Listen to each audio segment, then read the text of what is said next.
Assalamualaikum warahmatullahi wabarakatuh. Bismillahirrahmanirrahim. Alhamdulillahirabbil alamin. Allahumma sholli ala Muhammad wa ala ali Muhammad. Baik teman-teman sekalian, ini mukadimah untuk pertemuan materi PAI kita. Ya, jadi saya hanya menyampaikan garis besar yang akan kita nanti sama-sama bahas di materi pendidikan agama Islam terkait tema apa saja. Dan tentu tugas apa yang nanti akan kita sama-sama kerjakan. Tetapi untuk tugasnya mungkin tidak akan saya jelaskan di sini. Saya hanya akan menyampaikan terkait materi atau garis besar materi yang kita akan nanti sama-sama bahas. Mohon maaf kalau suara saya kalau ada gangguan suara-suara yang lain. Mudah-mudahan ini tidak mengganggu dari penjelasan materi yang akan kita bahas pada kesempatan hari ini ya. Baik, karena kita kan tentang pendidikan agama Islam, tentu yang dibahas adalah terkait dengan materi dalam agama Islam itu. Yang dibahas ini apa, sumbernya dan ajarannya juga seperti apa. Tapi yang kita bahas ini saya sangat yakin bahwa teman-teman sudah pernah mempelajari, sudah pernah tahu, mungkin sejak dari SMP hingga SMA.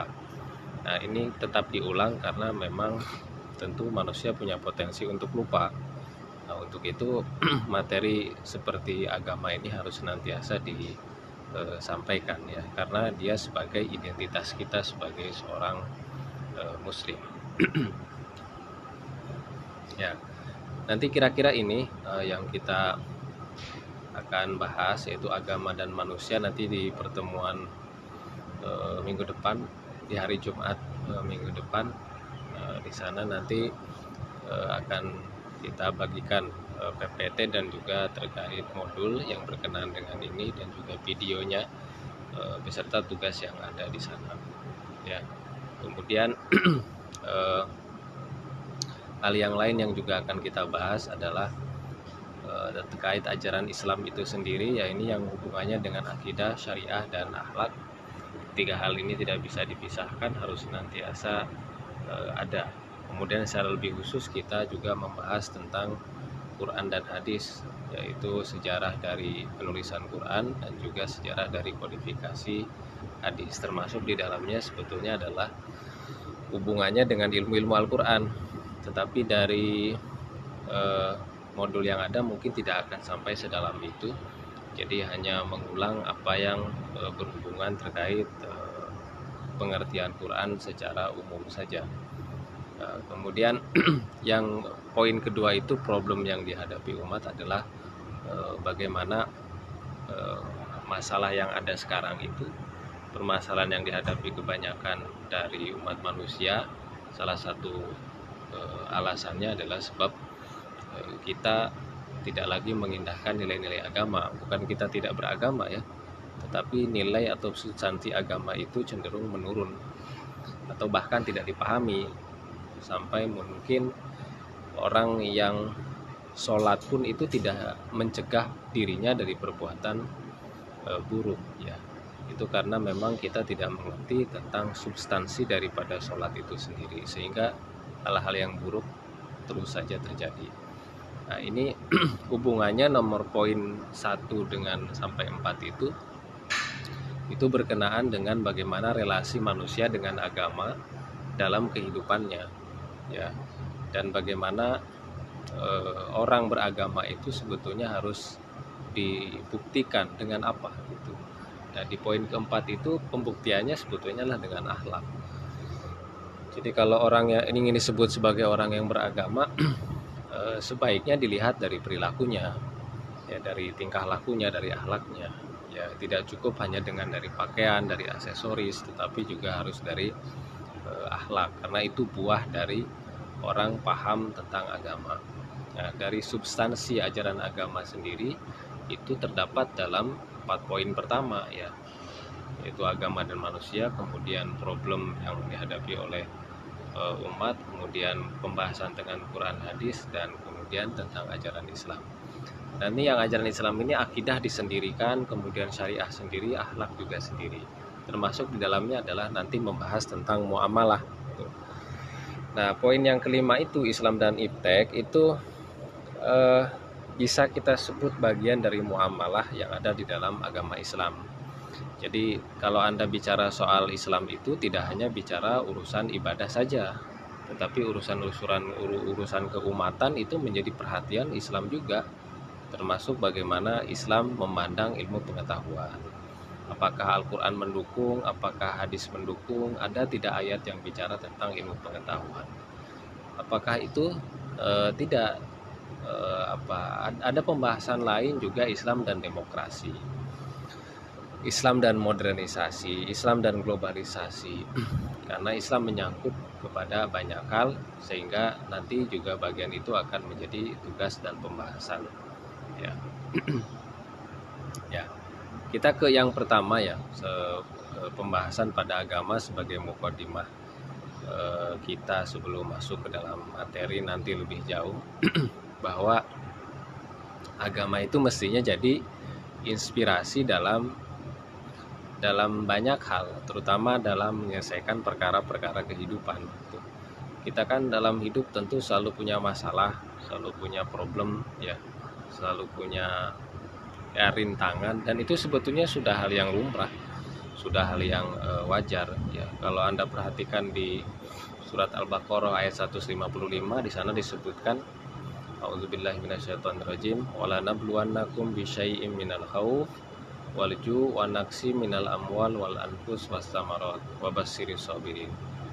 Nabluwa itu artinya menguji. Kalau kita semua ini bakal diuji, dan ujiannya itu sebetulnya sudah diberitahu oleh Allah di ayat ini. Diujinya itu dengan ketakutan, diujinya dengan kelaparan, diujinya dengan kekurangan harta dan juga kehilangan nyawa dan juga kehilangan posisi. Jadi ketika orang kehilangan apapun, jika dia memahami ayat ini sebetulnya sudah biasa gitu. Harusnya tidak perlu diratapi gitu. Harusnya tidak perlu dijadikan sesuatu yang berlebihan kesedihan terhadapnya. Ya, karena sebagai seorang mukmin, kalau pijakannya ini kan ya mau hilang apapun terserah, mau hilang orang, mau hilang barang, ya memang itu sudah ketentuannya gitu. Mau hilang jabatan gitu. Dan Allah menyertakan di situ solusinya. Wabasyirish sabirin, dan beri kabar gembira kepada mereka orang-orang yang sabar, yaitu yang sabar kehilangan hal-hal yang tadi gitu. Tetapi juga harus dimengerti bahwa sabar itu bukan hanya mengelus dada ya. Sabar itu juga berbuat, melakukan sesuatu. Jadi kalau seorang suami misalkan ingin dia sebulan dapat 50 juta, ya dia harus sabar. Bukan sabar dalam rangka hanya pergi ke masjid saja gitu ya, tetapi dia juga harus kreatif, harus berusaha sebaik mungkin agar yang dia inginkan itu tercapai dan dapat. Nah, itulah mana sabar gitu. Kalau ada orang yang misalkan menyebut kita buruk, ngomong kekurangan kita, ya kita juga harus sabar. Ya, dalam artian sabarnya itu membuktikan bahwa yang disampaikan oleh orang tersebut adalah keliru. Ya. Nah, inspirasi yang lainnya itu bagian inspirasi untuk menyelesaikan perkara hidup. Jadi pemahaman pikiran terhadap masalah dulu yang harus dipunyai. Jadi kalau itu sudah ada, ya saya kira, dan harus terbiasa ya, karena kalau baru saja kita melihat ayat ini langsung kita berubah, ya tidak juga gitu. Tapi kita sebagai seorang muslim itu kan punya pedoman gitu. Pedomannya itu Quran. Kenapa harusnya itu Quran jadi pedoman? Sebab hidup kita tidak akan selalu enak. Hidup kita ini tidak akan selalu mudah. Akan ada masalah, akan ada problem. Nah, kalau kita dapat bahagia, ya nggak usah belajar, orang langsung seneng aja.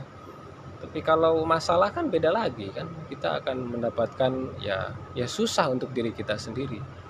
Maka untuk itu Al-Quran ngasih tahu gitu, biar supaya nggak susah itu gini caranya. Dan itu tidak akan cepat juga gitu. Ya, tergantung bagaimana kita memahami ya permasalahan tersebut, dan sejauh apa kita memahami diri kita sebagai seorang muslim, sejauh apa pula kita mengerti tentang kitab suci ya. Kalau kitab sucinya tidak pernah dibaca, tidak pernah dimengerti lebih dalam, ya dia tidak akan pernah menjadi inspirasi. Ya, untuk itu kan bahasan pertama agama dan manusia, mestinya agama jadi inspirasi untuk menyelesaikan problem. Ya, terutama problem pada diri sendiri. Ya. Kalau disambungkan lagi di ayat sebelumnya ya, Al-Baqarah ayat 62. Innallazina amanu wallazina hadu wan nasara wasabiin man amana billah wal yaumil akhir wa amila sholihan falahum ajruhum inda rabbihim wala khaufun alaihim wala hum yahzanun. Nah, salah satu ujian kita hidup di dunia ini adalah khauf, khawatir, takut, resah, gundah, gulana ya. Dan khauf itu nanti juga menghadirkan kesedihan. Kan kita nggak mau takut, nggak mau khawatir, nggak mau sedih, kan naluri kita begitu. Tapi kita akan mendapatkan masalah-masalah seperti itu gitu. Maka Allah memberikan caranya di surat ini. Caranya itu ya kamu harus punya iman, iman sama Allah, iman sama hari akhir, dan juga mengerjakan amilah sholihat. Jika ini semuanya dikerjakan, maka kemungkinan rasa khauf dan juga rasa yahzan itu, takut dan sedih, bisa saja hilang ya, atau paling tidak berkurang ya. Ini hanya dengan orang punya keimanan gitu. Nah, orang kalau tidak punya keimanan, apa makna keimanan gitu dalam menghadapi masalah hidup ya? Yaitu kalau dia terkena musibah, dengan imannya dia akan berkata ini semua karena Allah saja gitu. Ya kan, ini semua memang atas ketentuan Allah. Tapi kalau orang tidak punya keimanan lebih dalam, imannya biasa, ya dia akan menyalahkan keadaan. Sama dengan dia iman pada hari akhir ya, bahwa segenap nilai kebaikan yang kita lakukan itu akan dihitungkan oleh Allah, dan itu perlu pemahaman dirinya pada hari akhir. Nanti di hari akhir semua akan dibalas gitu ya, namanya juga hari akhir, hari perhitungan kan. Nah, ketika dua hal ini terwujud, maka dia harus membuktikannya dengan perbuatan baik.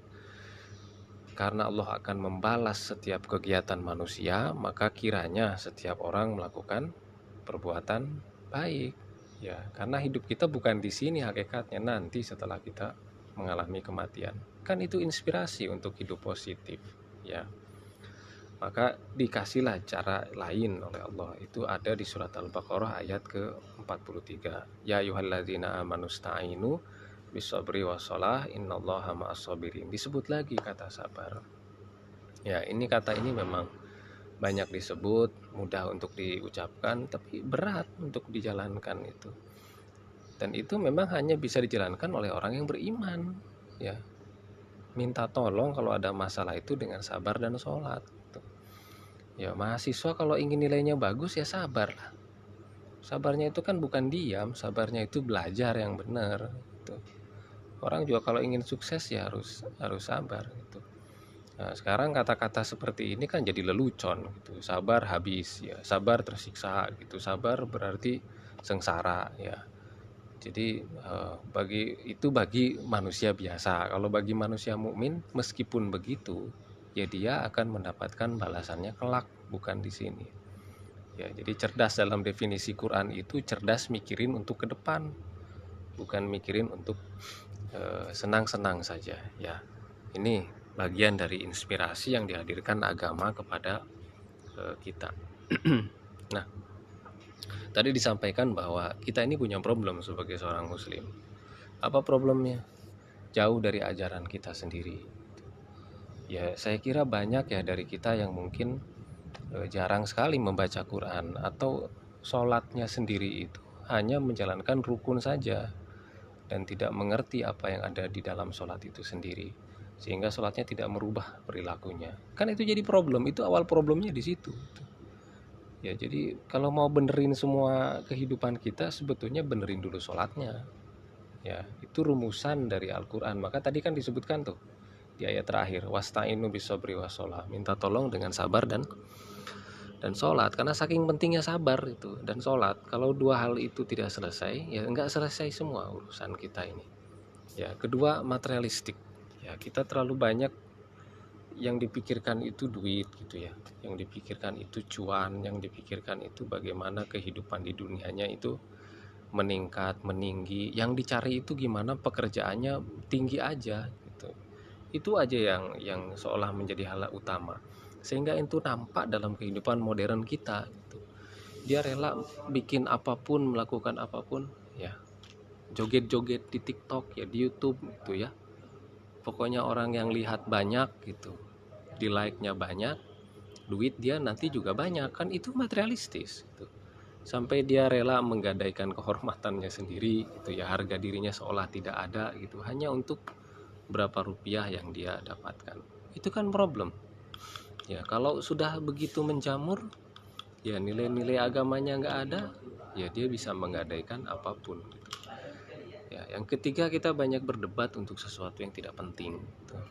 Ya, kayak sekarang misalkan soal pilpres, dari dulu nih, dari 2014 loh, pilpres kita itu nggak selesai-selesai. Ya tiba-tiba orang menjadi paling ngerti, paling tahu, padahal ya kita sendiri juga nggak paham gitu.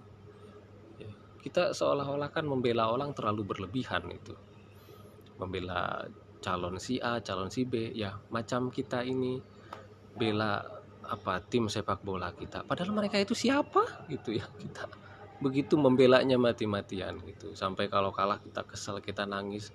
Coba kalau kita mau berpikir sejenak, kenapa harus melakukan hal seperti itu gitu. Ya hanya untuk apa, untuk tujuan apa gitu ya.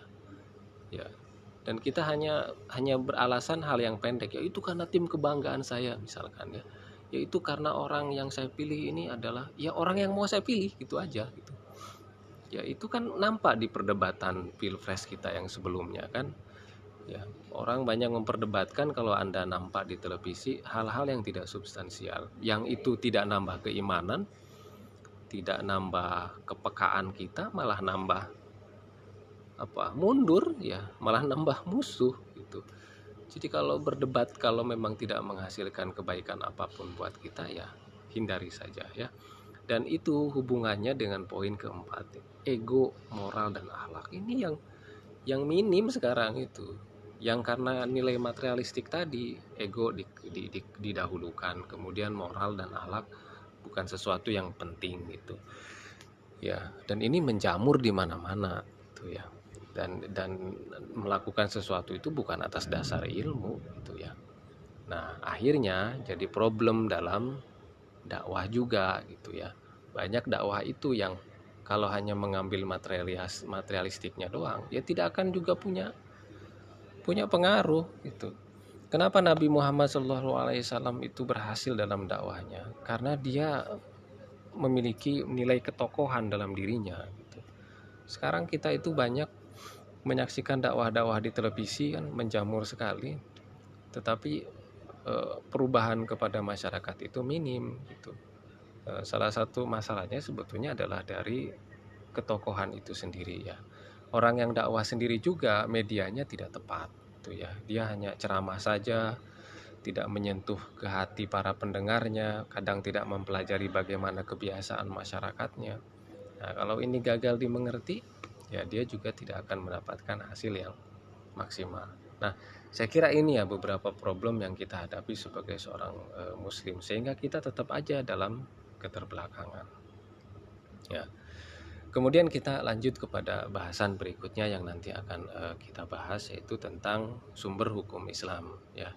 Ada banyak sebetulnya sumber hukum Islam itu, tetapi yang paling besar dan utama adalah Quran, hadis, dan ijtihad. Nanti di bagian ini kita akan bahas tentang Quran itu artinya apa, nama Quran apa saja, bagaimana sejarah kodifikasinya, sejarah pembukuannya, bagaimana kedudukannya dalam hati setiap muslim, setiap mukmin. Jadi tidak hanya cukup kita mengatakan penting gitu. Ya, hal-hal yang ringkas sederhana begini ya perlu diketahui. Ya, kita banyak tidak paham tentang hal-hal sepele begini juga gitu ya. Sehingga kita gagal memahami nilai kitab suci kita itu sendiri. Kita pegang tapi kita tidak mengerti gitu. Ya, bahkan mungkin ya kita tidak punya itu di handphone kita gitu. Ya, ada yang lebih menarik di HP kita itu ya, entah ya WA kah, entah Instagram kah, entah TikTok kah, YouTube kah, itulah yang mungkin paling banyak kita lihat.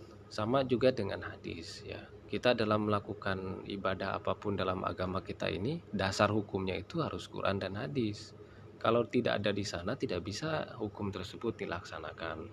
Nah, maka kalau dua hal itu di Quran dan hadis itu tidak ada, baru kita pakai metode lain, yaitu namanya ijtihad.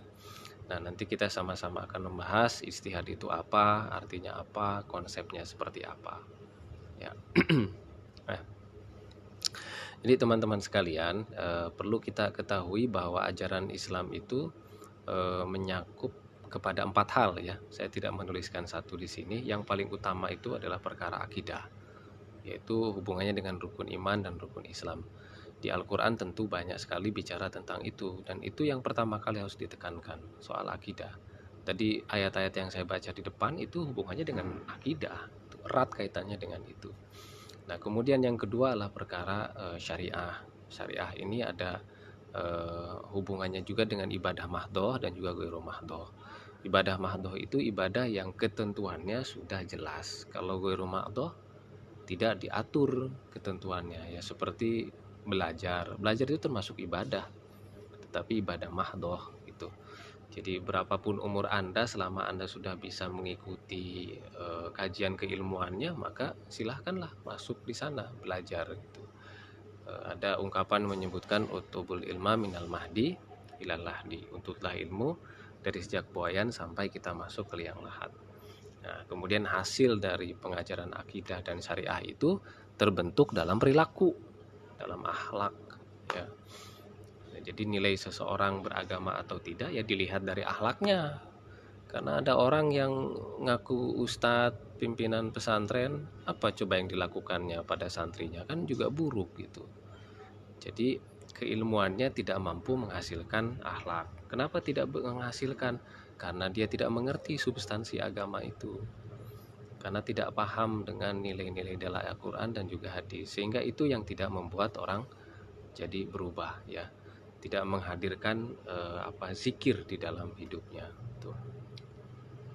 Nah, di dalam pembahasan akidah tentu terkait urusannya dengan hal-hal yang disebutkan di slide ini ya, dari iman kepada Allah sampai dengan qada dan qadar ya. Mungkin sederhana begitu, tapi kalau kita tidak memahami lebih dalam juga terkait ini ya akan gagal paham juga gitu.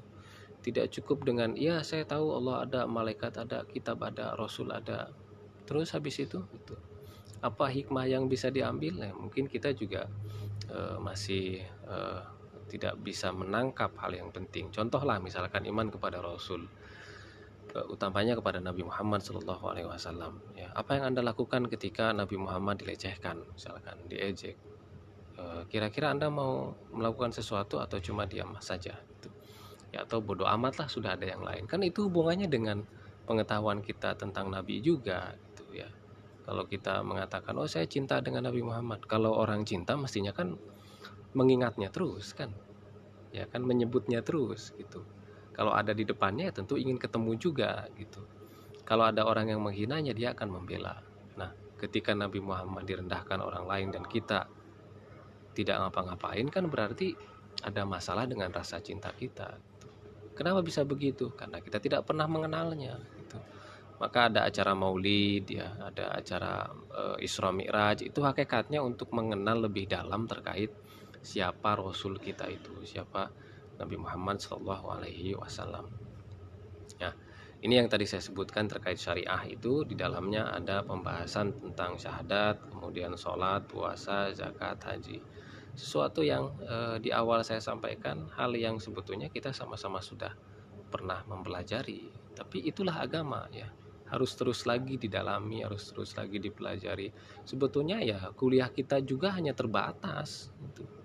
Maka sangat bagus kalau Anda juga berdiskusi secara langsung dengan siapapun yang Anda anggap paham tentang agama ya. Misalkan boleh juga bertanya ke saya kalau ada hal yang ingin Anda tanyakan terkait hal-hal yang hubungannya dengan agama gitu. Ya, jadi tidak hanya Anda mengerjakan tugas selesai gitu. Sebetulnya tidak hanya itu ya. Tapi urusan dengan problem-problem keagamaan itu bisa kita diskusikan gitu. Ya. Kemudian yang terakhir adalah akhlak ya. Nah, hal yang penting terkait akhlak ini bukan soal sesuatu yang baik saja dari akhlak itu, tetapi yang buruk itu juga kita sebut akhlak. Makanya ada akhlak mahmudah, ada akhlak mazmumah gitu ya. Jadi orang yang perilakunya buruk juga kita bisa menyebutnya dia berakhlak, tapi akhlaknya mazmumah ya. Kemudian yang ini yang di poin terakhir itu yaitu hubungannya dengan Islam dan pengetahuan ya. Di Al-Quran itu banyak sekali ayat-ayat kauniyah namanya, ayat yang hubungannya dengan alam semesta. Dan ada banyak penafsir yang mencoba menafsirkan ayat-ayat kauniyah tersebut dengan pendekatan saintifik. Ya di Indonesia saya kira ada beberapa, di luar ada juga ya. Sehingga itu menginspirasi untuk dilakukannya islamisasi ilmu pengetahuan. Karena kebanyakan ilmu pengetahuan yang ada sekarang ya teori-teori tentang ilmu itu berasal dari bukan dari kita gitu. Sehingga islamisasi itu untuk mencoba merefresh lagi ideologi ilmu yang dikembangkan itu. Jadi di kita itu tidak ada istilah ilmu untuk ilmu itu. Ya, tapi ilmu itu punya tanggung jawab. Ya, misalkan Anda gambar maaf ya orang telanjang gitu. Kemudian kita mengklaim oh itu seni. Nah, di kita nggak bisa itu disebut sebagai seni. Karena gambar itu ada yang lihat, ada yang memperhatikan ya. Dan bagaimana kalau misalkan orang yang melihat itu terpengaruh, ya kita yang melakukan itu kan salah. Kita nggak bisa mengatakan ya itu orangnya aja yang ngeres ya. Kita yang justru mengarahkan orang berpikir ngeres itu ya. Jadi wasilahnya itu dari kita. Nah kita tidak bisa melihat ilmu seperti itu. Ya Anda tidak bisa bikin rumus bom atom kemudian ledakan itu ke orang lain gitu. Nah, ya maka muncullah ini istilah islamisasi ilmu ya. Ya, saya kira ini bagian terakhir dari yang kita bahas dari yang akan kita bahas dari